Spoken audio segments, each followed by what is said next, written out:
प्रकाश नड्डा जी को हम सबको संबोधित करें, हम सबको मार्गदर्शन करें। आदरणीय जगत प्रकाश नड्डा जी।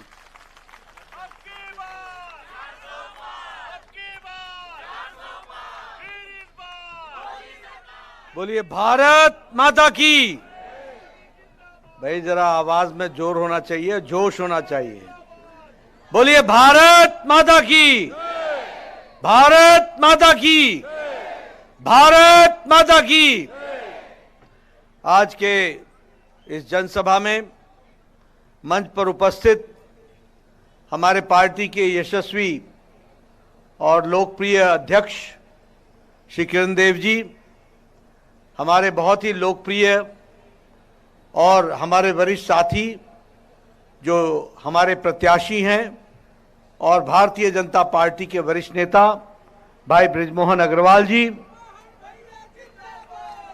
हमारे टंकराम वर्मा जी मंत्री, श्री श्याम नारंग जी जिला के अध्यक्ष, हमारे वरिष्ठ सहयोगी और वर्तमान में सांसद सुनील सोनी जी, हमारे धर्मगुरु आदरणीय बालदास जी, हमारे वरिष्ठ साथी शिवरतन जी, हमारे यशवंत साहब खुशवंत साहब जी विधायक, रायपुर शहर के अध्यक्ष, रायपुर ग्रामीण के अध्यक्ष, सभी विधायकगण और मंचासीन सभी वरिष्ठ नेतागण और यहां इतनी बड़ी संख्या में आए हुए देवियों और सज्जनों, मेरे युवा साथी और मीडिया के मेरे साथी, प्रिंट मीडिया और इलेक्ट्रॉनिक मीडिया के मेरे साथी, आज जब मैं यहां आया हूं तो जो मैं आपकी संख्या देख रहा हूं, आपका उत्साह देख रहा हूं, आपका उमंग देख रहा हूं, आप में ऊर्जा देख रहा हूं, ये सब मुझे इस बात का विश्वास दिला रही हैं कि आपने बृजमोहन, हमारे मोहन भैया को लोकसभा में भेजने का निर्णय कर लिया है, यह स्पष्ट दिख रहा है। लेकिन मित्रों, यह चुनाव सिर्फ मोहन भैया को दिल्ली भेजने का नहीं है। यह चुनाव सिर्फ मोहन भैया को सांसद बनाने का चुनाव नहीं है।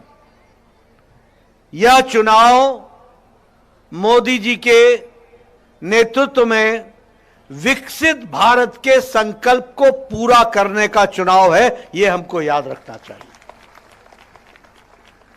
मित्रों, याद करो 10 साल पहले आप राजनीति के बारे में और राजनेताओं के बारे में क्या कहते थे? आप कहते थे कुछ नहीं बदलेगा, नेता वैसे ही रहेगा, भ्रष्टाचार चलता रहेगा, गरीबी हटाओ का नारा भी चलेगा और गरीब भी रहेगा, कुछ बदलने वाला नहीं है। इस तरह की मानसिकता में आप जीवन व्यतीत कर रहे थे। लेकिन 10 साल में मोदी जी के नेतृत्व में आज देश इस भरोसे के साथ चल पड़ा है कि देश बदला है और आगे हम विकसित भारत के रूप में खड़े होंगे। मित्रों, आपको खुशी होगी जानकर कि मोदी जी ने राजनीति का तौर तरीका ही बदल डाला, राजनीति का ढर्रा बदल दिया, राजनीति की परिभाषा बदल गई, राजनीति का तौर तरीका बदल गया। कांग्रेस क्या करती थी? भाई को भाई से लड़ाना, जाति को जाति से लड़ाना, मजहब को मजहब से लड़ाना, गांव को गांव से लड़ाना, हर तरीके का विभाजन करके वोट बैंक की राजनीति के आधार पर सत्ता पर बैठना, यह कांग्रेस का रवैया था। लेकिन मोदी जी ने राजनीति की परिभाषा बदल डाली और आज राजनीति विकासवाद की राजनीति हो गई, विकास के साथ चलने की राजनीति हो गई। और जब मैं ये कहता हूं तो उसमें यह भी हमको ध्यान में रखना चाहिए कि वो विभाजन करते थे, हम मोदी जी के नेतृत्व में सबका साथ, सबका विकास, सबका विश्वास, सबका प्रयास, इस मंत्र को लेकर के चलते हैं। आज हमें समझना चाहिए, आज हमें यह ध्यान में रखना चाहिए,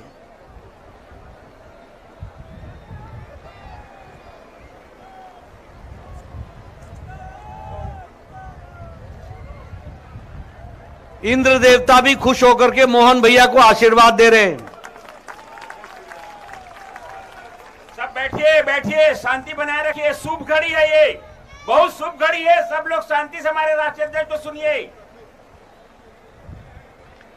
मित्रों, मैं आपसे चर्चा कर रहा था कि आज जब राजनीति का तौर तरीका बदला है, तो उस तौर तरीके में प्रधानमंत्री मोदी जी ने कहा था कि मेरी सरकार गांव को समर्पित होगी, मेरी सरकार गरीब को समर्पित होगी, मेरी सरकार वंचित के लिए समर्पित होगी, मेरी सरकार दलित के विकास के लिए समर्पित होगी, मेरी सरकार आदिवासी भाइयों को मुख्य धारा में लाने के लिए समर्पित होगी, मेरी सरकार नारी शक्ति को ताकत देने के लिए खड़ी होगी, और मेरी सरकार युवाओं के अरमान को पंख लगाने के लिए खड़ी रहेगी।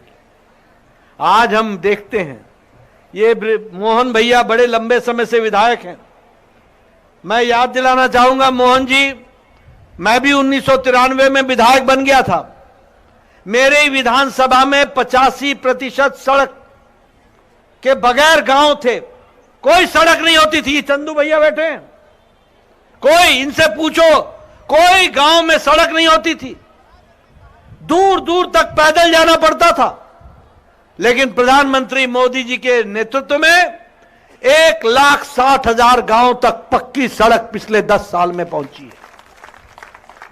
प्रधानमंत्री ग्रामीण सड़क योजना, आपने सुना था कभी कि आज पौने 2 लाख गांव पंचायत, पौने 2 लाख पंचायत ऑप्टिकल फाइबर से जुड़ गए हैं। आज गांव डिजिटल हो गया, कॉमन सर्विस सेंटर के साथ खड़ा हो गया।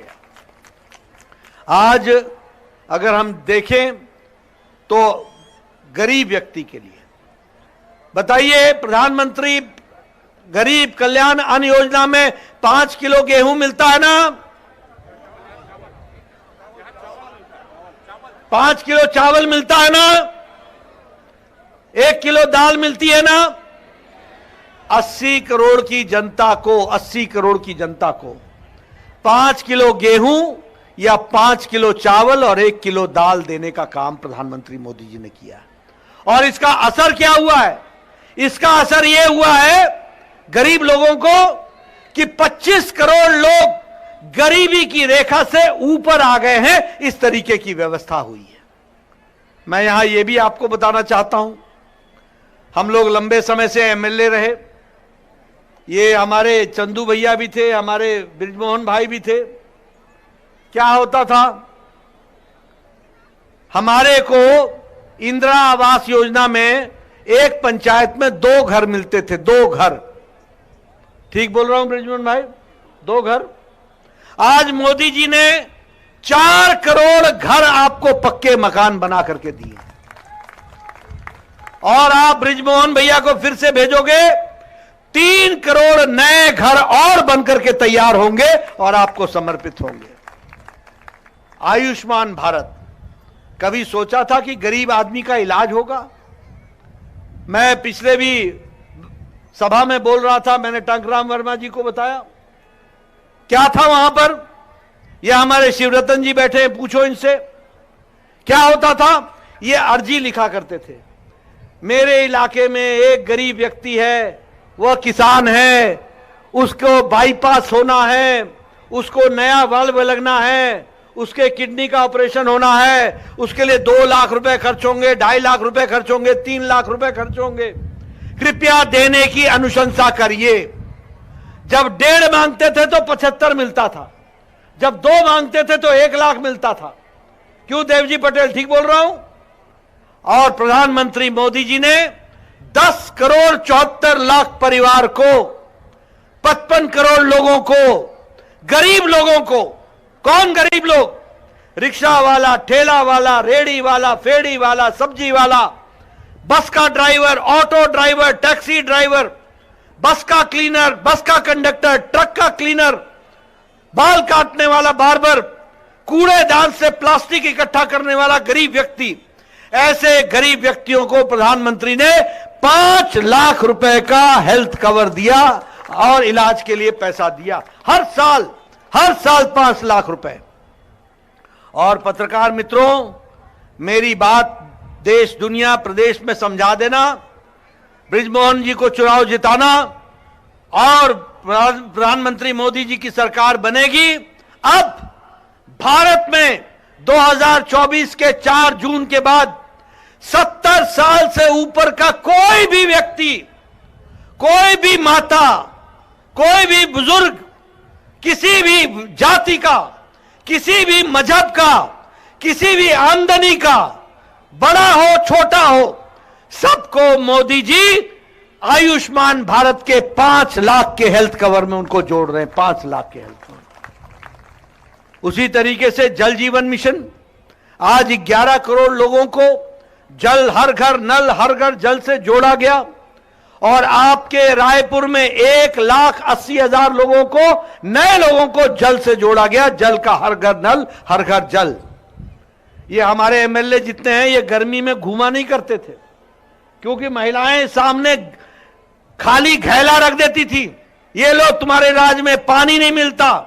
आज मोदी जी ने 11 करोड़ घरों को जल से कनेक्शन दिया और 1,80,000 कनेक्शन आपको जल जीवन मिशन में, वह आपको रायपुर में दिया गया। यह भी हमको ध्यान में रखना चाहिए। स्वच्छ भारत मिशन, हमारे शौचालय और इज्जत घर देने का काम। और उसी तरीके से टैक्सेस के दृष्टि से देखा जाए तो लगभग 4 गुना से ज्यादा हमारे यहां टैक्सेस में हमारे को राहत मिली और प्रधानमंत्री मोदी जी की दृष्टि से, आर्थिक दृष्टि से आपका विकास किया गया। हर दृष्टि से विकास को आगे बढ़ाने का काम किया गया। आज आपका railway station, Raipur railway station, Amrit Bharat में उस पर विशेष योजना से काम चल रहा है। एयरपोर्ट और रेलवे स्टेशन में अंतर नहीं होगा। All India institute of medical sciences अगर रायपुर में खुला तो तब खुला जब अटल बिहारी वाजपेयी भारत के प्रधानमंत्री थे। आपके यहां सुपर स्पेशलिटी ब्लॉक खुला तब खुला जब भारत के प्रधानमंत्री नरेंद्र मोदी बने, तब जाकर के खुला। कांग्रेस तो मुझे एक विकास का ईंटा दिखा दे, पत्थर दिखा दे, एक विकास का, कोई विकास नहीं, कोई विकास नहीं। आप बताइए, आजकल नेशनल हाईवे बन रहे हैं कि नहीं बन रहे हैं? बन रहे हैं कि नहीं? एक्सप्रेस वे बन रहे हैं कि नहीं बन रहे हैं? रायपुर टू राउरकेला सड़क बन रही है कि नहीं बन रही है? विकास के काम हो रहे हैं कि नहीं हो रहे हैं? ये सारे काम इस बात को बताते हैं कि किस तरीके से आज 5 मेडिकल कॉलेज छत्तीसगढ़ को मिला। हर दृष्टि से विकास के काम को आगे बढ़ाया गया। IIT Bhilai, Indian institute of technology बन रहा है। रेलवे का बजट बढ़ा दिया गया। अमृत भारत में 32 स्टेशन छत्तीसगढ़ में बन रहे हैं। और उसी तरीके से रायपुर, विशाखापट्टनम और दुर्ग, रायपुर और आरंग कॉरिडोर, यह भी बनने का काम को आगे बढ़ाया गया है। यहां भी विकास के नए नए काम को आगे बढ़ाया गया है। मैं विकास की गाथा बताऊं तो मैं एक ही बात कह सकता हूं कि मोदी जी हैं तो मुमकिन है। और यह मोदी की गारंटी है कि गारंटी पूरी होने की गारंटी है तो मोदी की गारंटी है। इसलिए आज देखिए, प्रधानमंत्री गरीब कल्याण अन्न योजना अगले 5 साल चलता रहेगा। प्रधानमंत्री किसान सम्मान निधि अगले 5 साल तक चलता रहेगा।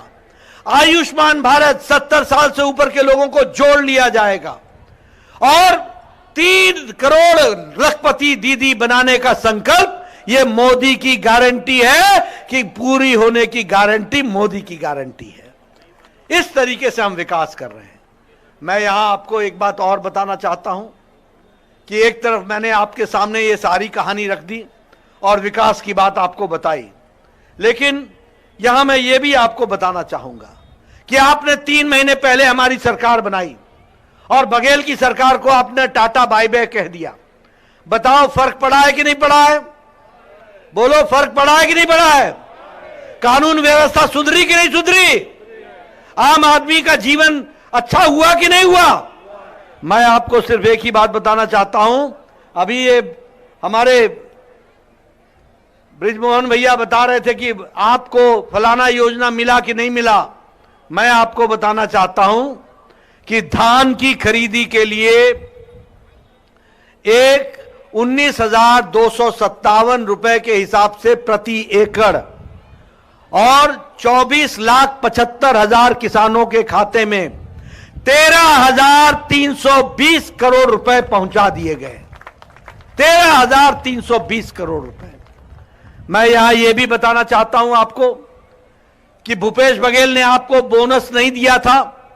2015-16 का और 16-17 का बोनस आपको 3,800 करोड़ रुपए का भुगतान कर दिया गया है और 70,24,000 बहनों को के खाते में 2 किस्त 2,000 रुपए पहुंचा दिया गया है। इस तरीके से व्यवस्था की गई है, यह भी हमको ध्यान में रखना चाहिए। एक तरफ तो बीजेपी है, एक तरफ तो कमल है जो खिल रहा है, जो हर एक तरीके से विकास को आगे बढ़ाने का काम कर रहा है। लेकिन दूसरी ओर हमारे कौन लोग हैं? वही कांग्रेस पार्टी, वही घमंडिया गठबंधन, वही इंडिया अलायंस। एक तरफ मोदी जी बोलते हैं भ्रष्टाचार हटाओ और दूसरी तरफ यह घमंडिया अलायंस बोलता है भ्रष्टाचारियों को बचाओ। बोलो, आप भ्रष्टाचार हटाना है कि नहीं हटाना है? और भ्रष्टाचारियों के खिलाफ एक्शन होना है कि नहीं होना है? होना चाहिए कि नहीं होना चाहिए? ये इंडिया अलायंस ये परिवारवाद का जमावड़ा है, परिवारवाद का। आप बताओ, फारूक अब्दुल्ला, उमर अब्दुल्ला परिवार की पार्टी है कि नहीं है? इंडिया अलायंस का पार्ट है कि नहीं है? आप बताओ, ये सुखबीर बादल ये परिवार की पार्टी है कि नहीं है? ये चौटाला परिवार की पार्टी है कि नहीं है? ये मुलायम सिंह, अखिलेश, डिंपल ये परिवार की पार्टी है कि नहीं है? ये लालू, राबड़ी, तेजस्वी, तेज प्रताप परिवार की पार्टी है कि नहीं है? आप बताओ, ममता और अभिषेक परिवार की पार्टी है कि नहीं है? आप बताओ, केसीआर, केटीआर, कविता परिवार की पार्टी है कि नहीं है? आप बताओ, उदयनिधि स्टालिन और स्टालिन परिवार की पार्टी है कि नहीं है? आप बताओ, शरद पवार, सुप्रिया सुले परिवार की पार्टी है कि नहीं है? आप बताओ, उद्धव ठाकरे और आदित्य ठाकरे परिवार की पार्टी है कि नहीं है? आप बताओ, राहुल गांधी, सोनिया गांधी, प्रियंका गांधी ये परिवार की पार्टी बन गई कि नहीं बन गई? ये सभी परिवार को बचाने में लगी हुई पार्टियां हैं। ये भ्रष्टाचार में लिप्त हैं, सब भ्रष्टाचारी हैं, सब भ्रष्टाचार में लगे हैं। आप बताओ, राहुल गांधी बेल पर है कि नहीं है? जरा जोर से बोलो भैया, राहुल गांधी बेल पर है कि नहीं है? और आप बताओ, सोनिया गांधी जी बेल पर है कि नहीं है? नेशनल हेराल्ड का केस चल रहा है कि नहीं चल रहा है?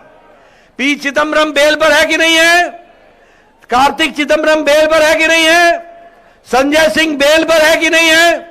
लालू यादव बेल पर है कि नहीं है? आप बताइए, ये टीएमसी के मंत्री बेल पर है कि नहीं है? ये डीएमके के मंत्री बेल पर है कि नहीं है? आप बताइए, ये अरविंद केजरीवाल जेल में है कि नहीं है? मनीष सिसोदिया जेल में है कि नहीं है? और ये सत्येंद्र जैन जेल में है कि नहीं है? आजम खान जेल में है कि नहीं है? ये टीएमसी के मंत्री जेल में है कि नहीं है? ये केसीआर की बेटी कविता जेल में है कि नहीं है? आप बताइए, ये डीएमके के नेता जेल में है कि नहीं है? ये भ्रष्टाचारी लोग या तो बेल पर हैं या जेल में हैं। बोलिए, ऐसे लोगों को आगे आने देना है क्या? आने देना है क्या? और आप देखिए, इनको देशद्रोहियों के साथ क्या प्रेम है, क्या प्रेम है। अगर मैं इनको बताऊं देशद्रोही के दृष्टि से, जहां जहां तुष्टीकरण की राजनीति होती है वहां वहां कांग्रेस नरम होती हुई दिखाई देती है। आप बताइए, जेएनयू में, जवाहरलाल नेहरू यूनिवर्सिटी में नारे लगे थे कि नहीं लगे थे? भारत होंगे तेरे टुकड़े टुकड़े, कहा था कि नहीं कहा था? इंशाअल्लाह इंशाअल्लाह कहा था कि नहीं कहा था? और ये टुकड़े टुकड़े गैंग के लोगों को मेंबर पार्लियामेंट का टिकट देते हैं। आप बताइए, ऐसे देशद्रोही जो नारे लगाते हो, इनके प्रति प्रेम करने वाले कभी देशभक्त हो सकते हैं क्या? हो सकते हैं क्या? आप बताइए, ये आतंकवादियों को के प्रति नरम रहे कि नहीं रहे? बताइए, आतंकवादियों के प्रति नरम रहे कि नहीं रहे? ये हमेशा इस तरह की बातचीत करते हैं। अभी अभी कर्नाटक के विधानसभा में एक नासिर हुसैन के राज्यसभा के सदस्य के चुनाव में वो जीता, तो जीतने के बाद पाकिस्तान जिंदाबाद के नारे लगे, पाकिस्तान जिंदाबाद के नारे लगे। एक शब्द नहीं बोला उसी प्रदेश का रहने वाले आईएनसी के देश के अध्यक्ष हमारे खड़गे साहब, एक वाक्य नहीं बोला, एक खंडन नहीं किया। क्या ये सहमति है? क्या ये आपकी सहमति से हो रहा है? इस तरीके के जो देशद्रोही नारे लगाते हैं, वो भी विधानसभा के अंदर, उनके प्रति आप नरम रहते हो, ये क्या है? आप बताइए, अभी छत्तीसगढ़ के अंदर नक्सलियों पर एक्शन हुआ कि नहीं हुआ? लोगों ने सरेंडर किया कि नहीं किया? आप बताइए, लोगों को कि जाने गई कि नहीं गई, जाने ली कि नहीं ली, उनके खिलाफ एक्शन हुआ कि नहीं हुआ? और कांग्रेस पार्टी इनको शहीद बोलती है कि नहीं बोलती है?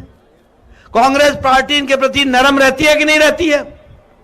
ये हमेशा जो राष्ट्र विरोधी ताकतें हैं, उनको समर्थन देने का काम कांग्रेस पार्टी ने पकड़ा है, उनके प्रति नरम रहने का काम किया।